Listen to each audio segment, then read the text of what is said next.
Nossa história é marcada por momentos de grandeza, conquistas e avanços, mas também por eventos que nos lembram da força avassaladora da natureza. Hoje, vamos mergulhar em um dos temas mais impactantes e fascinantes da humanidade, grandes catástrofes que já abalaram o planeta Terra. Imagine, por um instante, estar no meio de um terremoto tão poderoso que edifícios inteiros desmoronam em segundos. Ou presenciar uma onda gigante, com a altura de um prédio de 10 andares, engolindo cidades inteiras. E o que dizer de vulcões que despertam após séculos de silêncio, lançando rios de lava e nuvens de cinzas que escurecem o céu por dias?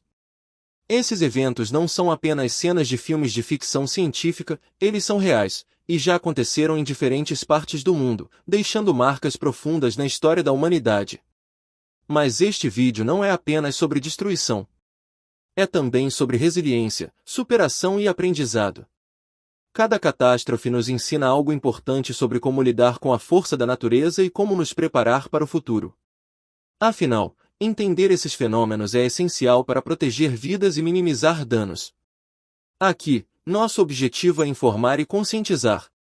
Este conteúdo é meramente informativo, para que você possa entender a magnitude desses eventos e refletir sobre o poder da natureza. Não estamos aqui para causar medo ou pânico, mas para trazer conhecimento e insights valiosos. E aí, você está preparado para embarcar nessa jornada pelos eventos mais impressionantes e assustadores do nosso planeta? Então, aperte o cinto e vem comigo! Mas antes, já deixe o seu like aqui embaixo, se inscreva no canal e compartilhe este vídeo com quem também se interessa por temas fascinantes como este. A sua participação é essencial para que a gente continue trazendo conteúdos incríveis como este. Ah, e não se esqueça de ativar o sininho para não perder nenhum dos nossos próximos vídeos. Agora, sem mais delongas, vamos direto ao assunto. Prepare-se, porque o que você vai ver nos próximos minutos vai te deixar sem palavras. Vamos lá! Acidente nuclear de Chernobyl, 1986. O acidente nuclear de Chernobyl, ocorrido em 26 de abril de 1986, foi um dos piores desastres nucleares da história da humanidade. A explosão do reator número 4 da usina nuclear de Chernobyl, localizada na então República Socialista Soviética da Ucrânia, lançou uma enorme quantidade de material radioativo na atmosfera, contaminando vastas áreas da Ucrânia, Bielorrússia e Rússia, além de afetar diversos países da Europa. A tragédia aconteceu durante um teste de segurança realizado durante a madrugada. A equipe da usina tentou simular uma queda de energia para testar se os geradores de emergência seriam capazes de resfriar o reator até que os sistemas principais fossem restabelecidos. No entanto, uma série de erros humanos e falhas de projeto levaram a um aumento incontrolável na potência do reator, resultando em uma explosão catastrófica.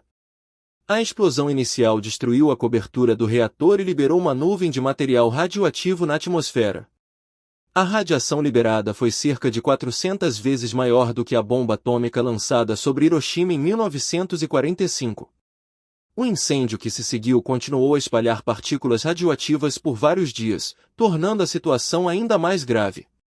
As autoridades soviéticas demoraram a reconhecer a gravidade do acidente. Apenas após a detecção de níveis elevados de radiação na Suécia, a União Soviética admitiu publicamente que um grave acidente havia ocorrido. Enquanto isso, milhares de trabalhadores, conhecidos como liquidadores, foram enviados para conter os danos, muitos sem o devido equipamento de proteção. A exposição à radiação causou milhares de mortes e sequelas graves entre esses trabalhadores e as populações das áreas afetadas.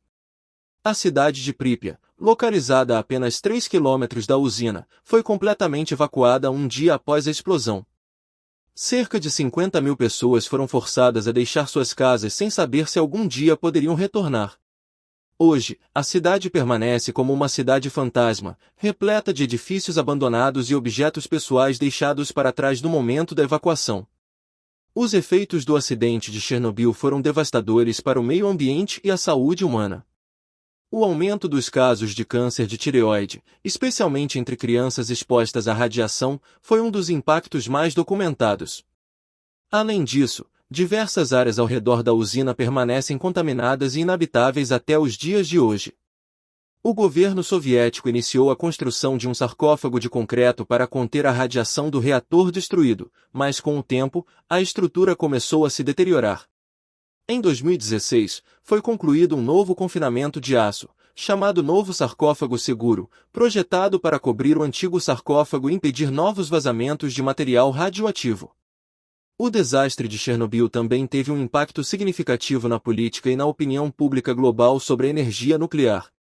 Muitos países reavaliaram seus programas nucleares, e novas regulamentações foram implementadas para aumentar a segurança de usinas em todo o mundo. Atualmente, a zona de exclusão ao redor de Chernobyl tornou-se um local de interesse científico e turístico. Pesquisadores estudam os efeitos da radiação na fauna e flora, enquanto visitantes de todo o mundo exploram a região para entender melhor a magnitude do desastre. O acidente de Chernobyl serve como um lembrete sombrio dos riscos associados à energia nuclear quando não há medidas de segurança adequadas. Ele também reforça a importância da transparência, da responsabilidade governamental e do aprendizado com tragédias passadas para evitar que desastres semelhantes ocorram no futuro. Gripe espanhola, de 1918 a 1920. A gripe espanhola, ocorrida entre 1918 e 1920, foi uma das pandemias mais devastadoras da história da humanidade. Estima-se que tenha infectado cerca de 1/3 da população mundial e causado a morte de pelo menos 50 milhões de pessoas. O vírus responsável era um subtipo do influenza A, H1N1, que se espalhou rapidamente em um período marcado pelo final da Primeira Guerra Mundial, facilitando sua disseminação entre soldados e civis. O nome gripe espanhola não significa que a pandemia tenha se originado na Espanha. O nome surgiu porque a Espanha, que se manteve neutra na guerra, possuía uma imprensa livre que noticiava amplamente os surtos, ao contrário de outros países em guerra, que impuseram censura às informações para manter a moral da população. Assim, a falsa percepção de que a doença teria se iniciado na Espanha se consolidou. Acredita-se que os primeiros casos tenham surgido nos Estados Unidos, mais especificamente em um acampamento militar no Kansas, em março de 1918. O vírus logo se espalhou para a Europa, levado pelos soldados que lutavam na guerra, e atingiu proporções globais em questão de meses. A doença progredia rapidamente, causando sintomas severos como febre alta, fadiga extrema, dificuldades respiratórias e até hemorragias internas. Diferente das gripes comuns, a gripe espanhola foi particularmente mortal para jovens adultos saudáveis, entre 20 e 40 anos, o que surpreendeu a comunidade médica da época.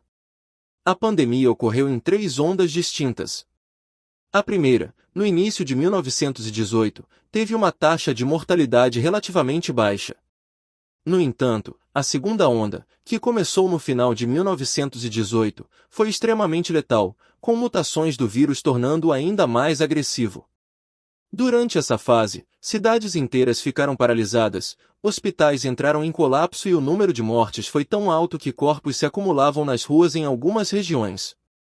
A terceira onda, em 1919 e 1920, foi menos severa, mas ainda causou um número significativo de mortes. A ausência de antivirais e vacinas tornou o combate à gripe espanhola um grande desafio.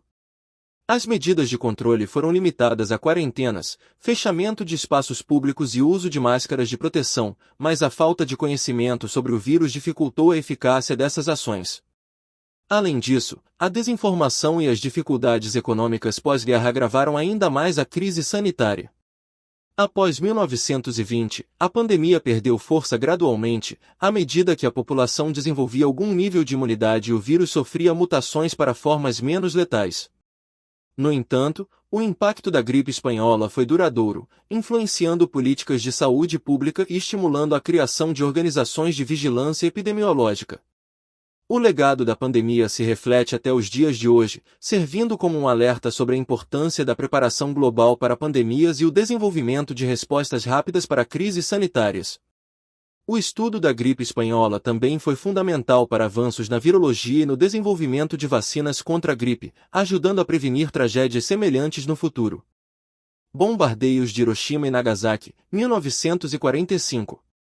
No dia 6 de agosto de 1945, o mundo testemunhou um dos eventos mais devastadores da história, o bombardeio atômico sobre a cidade japonesa de Hiroshima. Apenas 3 dias depois, em 9 de agosto, a cidade de Nagasaki também foi alvo de um ataque nuclear. Essas ações, realizadas pelos Estados Unidos durante a Segunda Guerra Mundial, marcaram o início da era atômica e deixaram consequências profundas tanto para o Japão quanto para o cenário geopolítico mundial.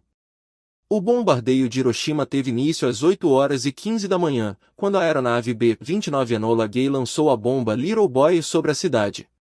A explosão gerou uma onda de calor intensa, destruindo instantaneamente grande parte da infraestrutura da cidade e matando cerca de 80 mil pessoas no impacto inicial. Nos meses seguintes, milhares de outras vítimas sucumbiram aos ferimentos e à exposição à radiação, elevando o número total de mortos para mais de 140 mil. 3 dias depois, no dia 9 de agosto, foi a vez de Nagasaki enfrentar a fúria da nova arma. A bomba Fat Man foi lançada às 11h02, atingindo um vale industrial densamente povoado. A destruição foi avassaladora, ceifando a vida de cerca de 40 mil pessoas imediatamente, enquanto o total de mortos posteriormente chegou a aproximadamente 70 mil. A escolha de Nagasaki como alvo se deu após condições climáticas desfavoráveis impedirem o ataque à cidade de Kokura, que era o objetivo inicial. Os efeitos das bombas foram além da destruição imediata. A radiação liberada causou queimaduras severas, doenças crônicas e diversos tipos de câncer em sobreviventes, conhecidos como hibakusha. Além do sofrimento físico e psicológico, essas pessoas enfrentaram discriminação social e dificuldades econômicas ao longo de suas vidas. A decisão de utilizar armas nucleares contra o Japão continua sendo um tema controverso. Os Estados Unidos justificaram os ataques como uma maneira de encerrar rapidamente a guerra, evitando uma invasão terrestre que poderia resultar em milhões de mortes. No entanto, muitos historiadores e analistas questionam essa narrativa, argumentando que o Japão já estava próximo da rendição e que a demonstração de força nuclear serviu, em parte, para consolidar a posição dos Estados Unidos no cenário global pós-guerra. No dia 15 de agosto de 1945, poucos dias após os bombardeios, o imperador Hirohito anunciou a rendição incondicional do Japão, pondo fim à Segunda Guerra Mundial. Esse desfecho levou à ocupação do Japão pelos Estados Unidos e à reformulação do país, incluindo a criação de uma nova Constituição pacifista em 1947. As cicatrizes deixadas pelos ataques de Hiroshima e Nagasaki são lembradas até hoje. Memoriais e museus foram erguidos para preservar a memória das vítimas e educar futuras gerações sobre os horrores da guerra nuclear. Anualmente, cerimônias são realizadas para homenagear aqueles que perderam suas vidas e reafirmar o compromisso com a paz e a não proliferação de armas nucleares.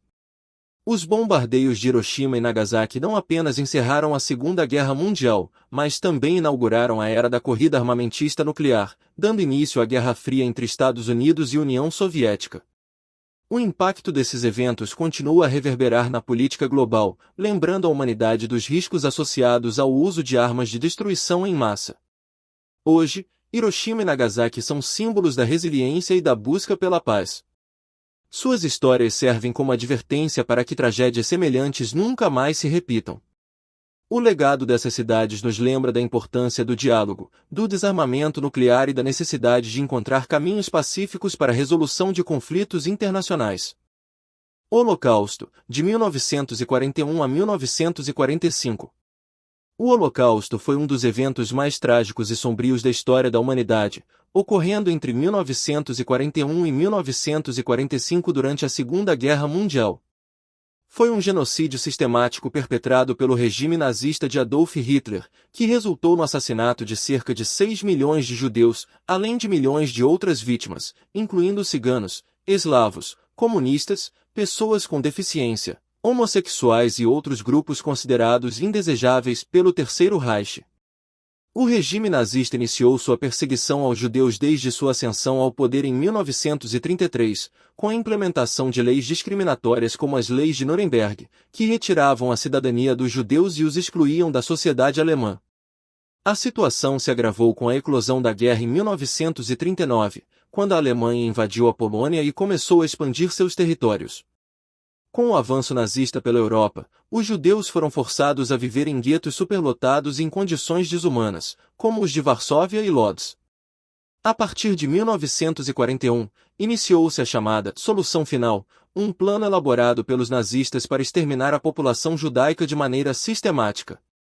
Campos de extermínio como Auschwitz-Birkenau, Treblinka, Sobibor e Belzec foram construídos especificamente para esse propósito. Nessas instalações, milhões de pessoas foram mortas em câmaras de gás, por fuzilamento, fome, trabalho forçado e experimentos médicos conduzidos por figuras como Joseph Mengele. A brutalidade do Holocausto não se limitou apenas aos campos de extermínio. As Einsatzgruppen, unidades paramilitares da SS, foram responsáveis por execuções em massa em territórios ocupados, principalmente na União Soviética, onde fuzilaram centenas de milhares de judeus em valas comuns. Além disso, o sofrimento das vítimas era intensificado pelas péssimas condições nos campos de concentração, onde doenças, tortura e desnutrição eram constantes. A resistência ao Holocausto veio de diversas formas. Houve levantes em guetos, como a revolta do gueto de Varsóvia em 1943, onde os judeus lutaram bravamente contra os nazistas, ainda que em desvantagem. Grupos de resistência também operavam em diversos países ocupados, ajudando a salvar vítimas e sabotando operações nazistas. Algumas pessoas, como Oskar Schindler e Raoul Wallenberg, arriscaram suas vidas para proteger os perseguidos. O Holocausto chegou ao fim em 1945, com a derrota da Alemanha nazista e a libertação dos campos de concentração pelos aliados.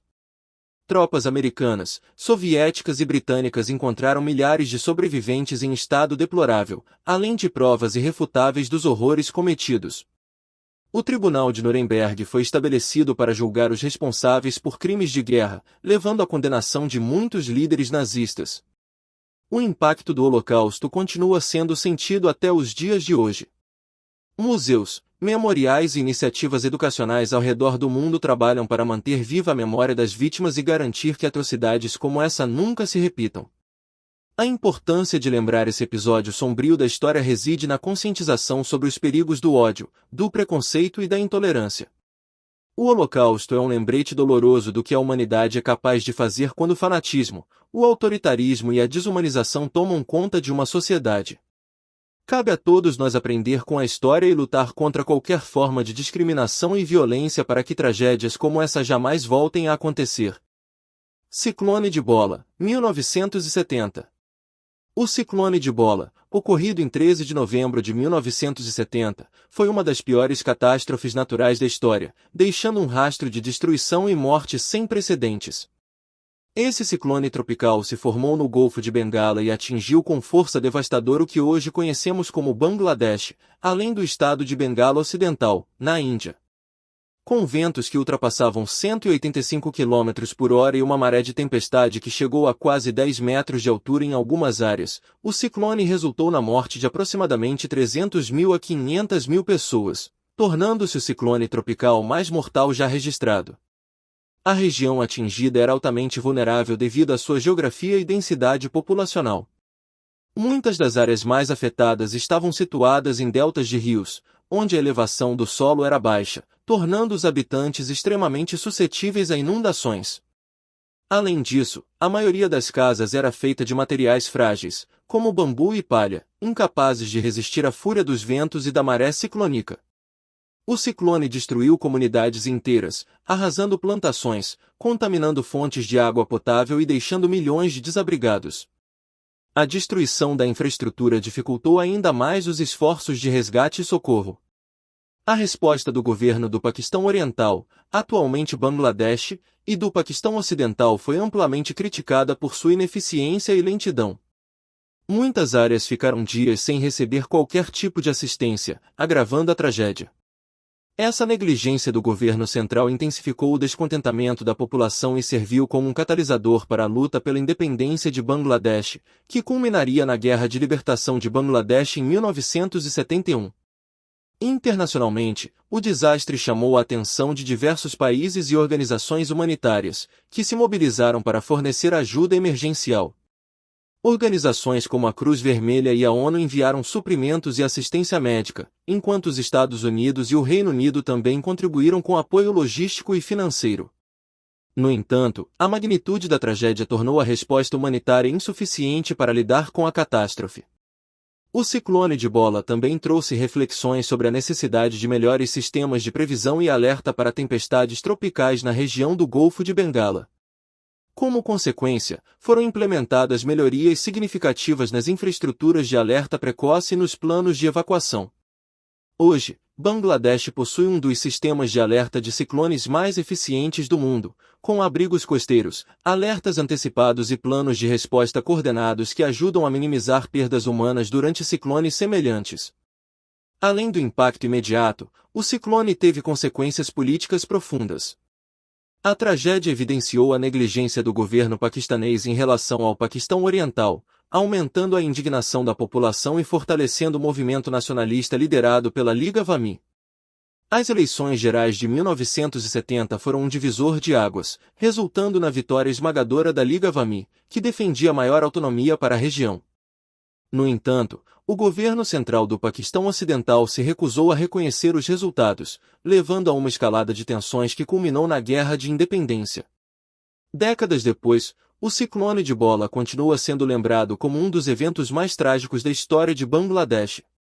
Ele serviu como um lembrete brutal da vulnerabilidade das regiões costeiras do sul da Ásia e da importância de investimentos em infraestrutura para a mitigação de desastres naturais. A tragédia também destacou a relação entre desastres naturais e instabilidade política, demonstrando como eventos climáticos extremos podem desencadear mudanças sociais e políticas significativas. Atualmente, Bangladesh se destaca como um exemplo de resiliência e aprendizado a partir das tragédias do passado. O país investiu fortemente em infraestrutura de mitigação de ciclones, melhorou seus sistemas de alerta e expandiu seus programas de assistência humanitária para reduzir os impactos de futuros desastres naturais. Embora os ciclones ainda representem uma ameaça, os avanços nas políticas de preparação ajudaram a salvar incontáveis vidas. O ciclone de Bola não foi apenas uma calamidade natural, mas um evento que alterou a história de Bangladesh. Ele reforçou a necessidade de governos e comunidades investirem em prevenção e preparação para desastres, garantindo que tragédias dessa magnitude nunca mais se repitam. Seu legado continua vivo, tanto na memória das vítimas quanto nas mudanças institucionais que ajudaram a transformar Bangladesh em um país mais resiliente e preparado para enfrentar os desafios impostos pela natureza. Fome na China, de 1959 a 1961. Entre os anos de 1959 e 1961, a China enfrentou uma das maiores tragédias humanitárias de sua história, a Grande Fome, também conhecida como o Ciclone da Fome. Esse período foi marcado por uma crise alimentar devastadora que resultou na morte de dezenas de milhões de pessoas. O desastre foi consequência de uma combinação de fatores naturais e políticas governamentais que exacerbaram a situação, levando o país a um dos períodos mais sombrios do século XX. A fome teve suas raízes no Grande Salto Adiante, um ambicioso plano econômico liderado por Mao Tse-tung com o objetivo de transformar a China em uma potência industrializada em um curto período de tempo. A política incentivava a coletivização forçada da agricultura, eliminando a propriedade privada e obrigando os camponeses a trabalharem em comunas agrícolas.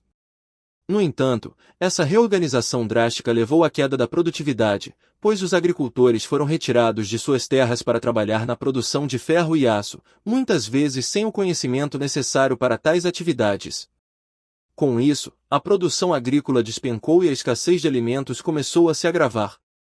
Além das falhas na implementação do Grande Salto Adiante, condições climáticas adversas contribuíram para o agravamento da crise. Secas severas e enchentes atingiram diversas regiões da China, comprometendo ainda mais a produção de alimentos. A combinação de catástrofes naturais com políticas mal planejadas criou um cenário de fome extrema, onde comunidades inteiras foram dizimadas pela falta de comida. Outro fator que exacerbou a tragédia foi a censura imposta pelo governo. Durante esse período, as autoridades chinesas impediram a divulgação de informações sobre a fome, negando a gravidade da situação tanto para a população local quanto para o resto do mundo. Relatos foram suprimidos, estatísticas foram manipuladas e qualquer tentativa de questionar as diretrizes governamentais era tratada com repressão. Dessa forma, a resposta à crise foi lenta e ineficaz, prolongando o sofrimento da população. A fome atingiu seu auge entre 1960 e 1961. Relatos históricos indicam que milhões de pessoas morreram de inanição, enquanto outras recorreram a medidas extremas para sobreviver. Casos de canibalismo, consumo de cascas de árvore e grama foram documentados. Famílias inteiras desapareceram, aldeias foram dizimadas e a população rural foi a mais afetada pelo colapso alimentar. Estima-se que entre 15 e 45 milhões de pessoas tenham morrido como resultado da Grande Fome na China, embora os números exatos ainda sejam motivo de debate entre historiadores. O evento deixou marcas profundas na sociedade chinesa e serviu como um alerta para os perigos de políticas governamentais mal planejadas e repressivas. Com o passar dos anos, o governo chinês reconheceu parcialmente os erros cometidos durante o Grande Salto Adiante e começou a implementar reformas econômicas mais pragmáticas. A política de coletivização forçada foi abandonada, e medidas para estimular a produtividade agrícola foram adotadas. A partir da década de 1980, com as reformas lideradas por Deng Xiaoping, a China iniciou uma trajetória de crescimento econômico que ajudou a evitar crises alimentares de tamanha magnitude. Embora o ciclone da fome seja um episódio doloroso na história da China, é essencial estudá-lo para compreender os impactos de políticas econômicas rígidas e autoritárias sobre a população. O evento continua sendo um lembrete da importância da transparência, do planejamento eficiente e da liberdade econômica para evitar catástrofes semelhantes no futuro.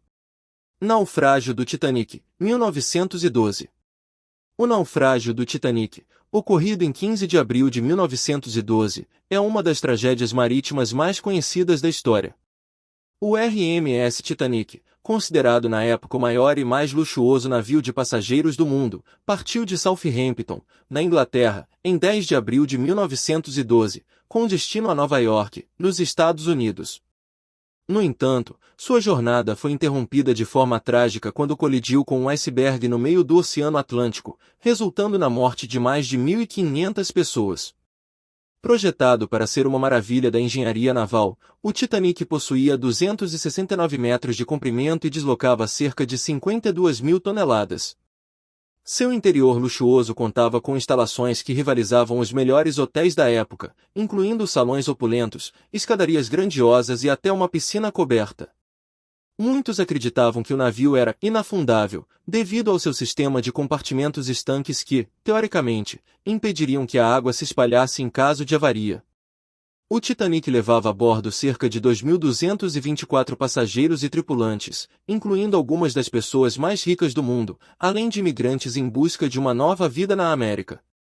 A viagem transatlântica transcorreu sem incidentes até a noite de 14 de abril, quando, por volta das 23h40, o navio chocou-se contra um iceberg. A colisão resultou na abertura de vários compartimentos estanques, comprometendo sua flutuabilidade e selando seu destino. O impacto não foi imediatamente percebido por muitos a bordo. Alguns passageiros sequer sentiram o choque, enquanto outros relataram apenas uma leve vibração. No entanto, a água começou a entrar rapidamente no casco do navio, e os oficiais logo perceberam que o Titanic estava condenado. O capitão Edward Smith ordenou a evacuação, mas a embarcação possuía botes salva-vidas insuficientes para todos os passageiros, acomodando apenas cerca de 1.178 pessoas. A evacuação foi caótica, marcada por confusão e desespero. Como era costume da época, a prioridade foi dada a mulheres e crianças, deixando muitos homens a bordo sem esperança de sobrevivência. Além disso, muitos botes partiram com lugares vazios, pois os tripulantes não tinham certeza sobre sua capacidade de carga. Enquanto isso, o navio afundava lentamente, partindo-se ao meio antes de desaparecer sob as águas gélidas do Atlântico, por volta das 2h20 da manhã do dia 15 de abril. As águas do Atlântico Norte estavam extremamente frias, e a maioria dos que não conseguiram um lugar nos botes morreu de hipotermia em questão de minutos. Apenas um pequeno número de passageiros que caiu na água conseguiu sobreviver até o resgate, feito pelo navio RMS Carpathia, que chegou ao local horas depois e resgatou 706 sobreviventes. A tragédia do Titanic teve um impacto profundo na segurança marítima. Após o desastre, foram implementadas novas regulamentações para garantir que os navios transportassem botes salva-vidas suficientes para todos a bordo. Além disso, foi criado o Sistema Internacional de Segurança da Vida no Mar, SOLAS, que estabeleceu normas mais rígidas para o transporte marítimo e comunicação em alto mar. O naufrágio do Titanic continua a fascinar e emocionar pessoas em todo o mundo. O interesse pelo desastre foi renovado com a descoberta dos destroços em 1985, a aproximadamente 3.800 metros de profundidade no Atlântico. Desde então, diversas expedições exploraram o local, trazendo à tona objetos preservados pelo tempo e fornecendo novas informações sobre o naufrágio. Além de inspirar livros, documentários e filmes, como o famoso longa-metragem de 1997 dirigido por James Cameron, a história do Titanic serve como um lembrete dos perigos da arrogância humana diante da natureza e da importância da segurança no transporte marítimo. Seu legado persiste não apenas na memória dos que pereceram, mas também nas lições aprendidas para evitar tragédias semelhantes no futuro. Terremoto da Cidade do México, 1985. O terremoto da Cidade do México de 1985 foi um dos desastres naturais mais devastadores da história do país. No dia 19 de setembro de 1985, às 7h19 da manhã, um terremoto de magnitude 8,1 na escala Richter atingiu a capital mexicana, causando destruição em massa e milhares de mortes. O epicentro do sismo ocorreu no Oceano Pacífico, próximo à costa do estado de Michoacán, a cerca de 350 quilômetros da Cidade do México. No entanto, devido à geologia da região e à estrutura do solo da capital, os danos foram imensamente amplificados. A Cidade do México está situada sobre uma antiga bacia lacustre, formada pelo extinto Lago Texcoco, que tem um solo altamente instável. Esse fator contribuiu para que as ondas sísmicas se propagassem de forma intensa, causando oscilações violentas e colapsando centenas de edifícios. Prédios altos e construções antigas foram os mais afetados, desmoronando e deixando milhares de pessoas soterradas. Os impactos do terremoto foram catastróficos. Estima-se que entre 10.000 e 40.000 pessoas perderam suas vidas, enquanto cerca de 250.000 ficaram desabrigadas. Além disso, aproximadamente 30.000 edifícios foram danificados ou completamente destruídos. O sistema de infraestrutura da cidade colapsou, com falhas na rede elétrica, fornecimento de água e telecomunicações. Hospitais e escolas também sofreram danos severos, o que agravou ainda mais a crise humanitária. O governo mexicano demorou a reagir, e a resposta inicial ao desastre foi marcada por desorganização e falta de recursos. No entanto, a população da Cidade do México demonstrou uma resiliência extraordinária. Milhares de voluntários se mobilizaram para resgatar vítimas, remover escombros e prestar ajuda aos necessitados. Esse espírito de solidariedade ficou conhecido como La Sociedade Civil e teve um impacto duradouro na cultura política do país. Outro ponto marcante desse desastre foi a atuação da mídia e a cobertura dos eventos.